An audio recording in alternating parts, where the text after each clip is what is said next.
यक्षिणी express. ये कहानी शुरू होती है एक छोटे से शहर भीलपुर से, जहां सीमा अपने परिवार वालों के साथ रहती थी।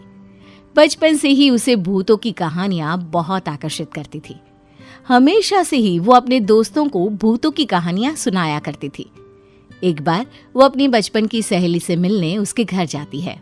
हाय प्रिया, कैसी है?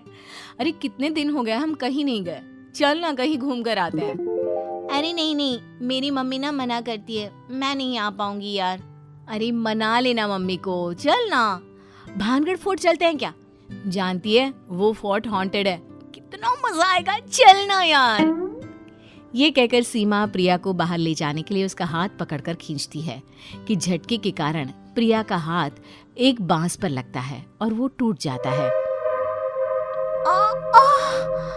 प्रिया के हाथों से खून रिसता हुआ जमीन पर टप टप कर गिरने लगता है। ओ गॉड, ये कैसे लग गया? सॉरी यार। ये तो अपशगुन है, मुझे नहीं लगता कि हमें जाना चाहिए। ओफो, पागल है क्या तू? ये किसी अनहोनी के होने का संकेत है सीमा, मैं नहीं जाऊंगी वहां, कहीं और चलते ना यार। प्रिया और सीमा 2 दिन के बाद की ही ट्रिप बनाते हैं और कुल्लू जाने के लिए निकल पड़ते हैं। पक्का आज तेरे कारण ट्रेन मिस हो जाएगी, कितने लेट हो गए हम। तभी वहां एक कैब आकर रुकती है जिसे एक औरत चला रही होती है। OTP please. यार सीमा, तूने पहले ही कैब बुक करा कर रखी थी। सॉरी, मैं बेकार में तुझ पर भड़क रही थी। अब जल्दी से OTP तो बता। OTP? अब OTP कहाँ से बताऊं? मैंने तो कैब बुक किया ही नहीं था। किया था मैम, अपना फोन देखिए। हाँ, 0135। ये OTP कहाँ से? और इसे कैसे पता कि मैं क्या सोच रही हूँ? चलो छोड़ो, कैब तो मिल गई ना। दोनों कैब में बैठ जाते हैं। अब बहुत लकी हैं, यक्षिणी एक्सप्रेस के न्यू कंपार्टमेंट से कुल्लू जाने वाले हो। अरे पर आपको कैसे पता कि हम किस कंपार्टमेंट से जा रहे हैं? आपके टिकट पर नजर पड़ी तो पता चला। असल में यक्षिणी एक्सप्रेस के एक कंपार्टमेंट में बुरी तरह आग लग गई थी और वो जल गया था। इतने सालों बाद रिपेयर होकर वो कंपार्टमेंट न्यू बताकर ट्रेन में जोड़ा जा रहा था। आज ही उसकी ओपनिंग है। लीजिए, स्टेशन भी आ गया। दोनों कैब से उतरकर ट्रेन में बैठ जाती हैं। कंपार्टमेंट भरा ना होकर बिल्कुल खाली खाली सा था। इतने कम लोग? लगता है यहाँ हमारे अलावा कोई है ही नहीं। अच्छी बात है ना, मस्ती करते हुए जाएंगे। प्रिया आगे बढ़ती है कि उसे लगता है कि कोई उसका पैर पकड़ रहा है। बचाओ, बचाओ, कौन है? कहाँ कोई है? तुझे ट्रिप कैंसिल करना है, मुझे पता है। चल शांति से यार। प्रिया आगे जाकर अपने बर्थ पर बैठकर अपना पैर देखती है जिस पर 4 उंगलियों के काले निशान होते हैं। देख, मैंने कहा था ना कि मुझे कुछ महसूस हुआ था। ये देख मेरे पैर पर निशान।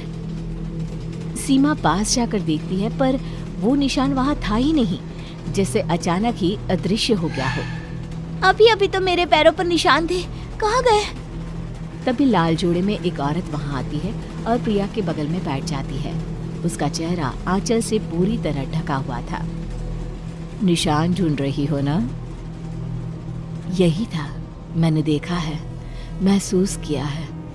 उन जले हुए हाथों की जकड़न को बहुत चुभता है वो। आपको कैसे पता? मैंने महसूस किया है। कोई नहीं समझता, न समझना चाहता है। इस कंपार्टमेंट में मैंने अपना परिवार खोया था, अपना सब कुछ। तभी वहां सीमा आ जाती है। वो मेरी सीट है आंटी जी, आपकी सीट कोई और होगी। सीमा की बात सुनकर सर हिलाती हुई वो औरत वहां से चली जाती है। उसके जाते ही सीमा क्या देखती है कि औरत जिस सीट पर बैठी थी वो पूरी तरह जल चुका है। वो औरत कौन थी? ये कहकर सीमा उसके पीछे भागती है और वो देखती है कि ट्रेन के गेट तक पहुंचकर वो औरत अचानक गायब हो जाती है। कहाँ गई वो? अभी तो यही थी। सीमा वापस अपनी सीट पर आती है कि उसकी नजर खिड़की के बाहर पड़ती है, जहां से वो उसी औरत को चेहरा ढके हुए जाते देखती है। चलती हुई ट्रेन से ये नीचे कैसे उतरी?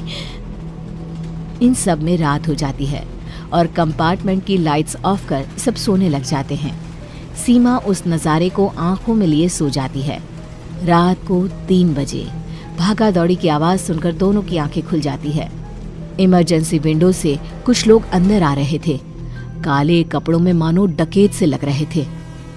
खुद को बचाओ, भागो यहाँ से। छोड़ दो, हमें छोड़ दो। दरवाजा बंद करो, कोई बाहर जा ना सके। बंद करो दरवाजा। ये सब क्या हो रहा है? तभी पेंट्री का सिलेंडर खुलने के कारण ट्रेन में आग लग जाती है।